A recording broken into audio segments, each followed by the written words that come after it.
seulement 7% plongerait la Terre dans une nouvelle ère glaciaire.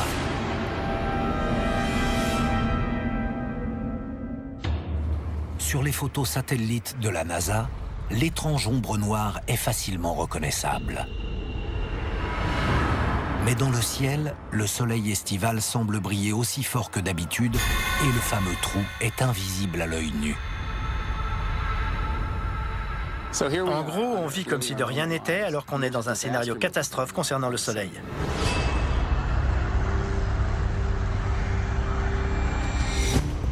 Pour tenter d'expliquer l'apparition de ce trou, les chercheurs utilisent un satellite qui photographie les gaz brûlants présents dans l'atmosphère du Soleil.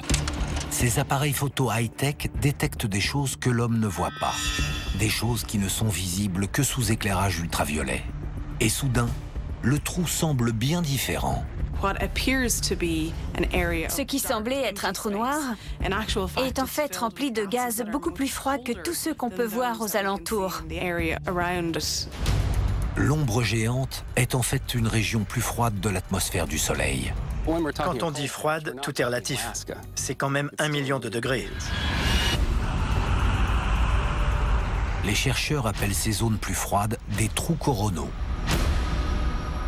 Un trou coronal est une zone où le plasma solaire s'échappe dans le milieu interplanétaire.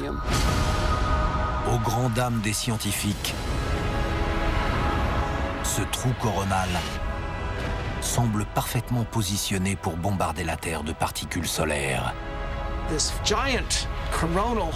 Ce gigantesque trou coronal rejette des particules chargées dans l'espace.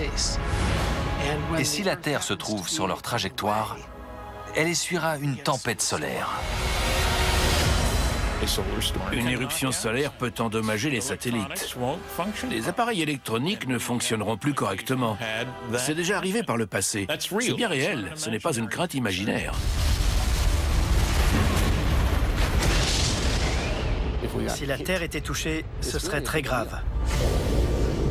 Voyageant à la vitesse de 2 400 000 km/h, ces rayons mortels mettront 58 heures à atteindre la Terre. Le premier signe de leur arrivée sera une aurore boréale spectaculaire, preuve que la magnétosphère de notre planète joue son rôle de bouclier en absorbant l'énergie des particules solaires.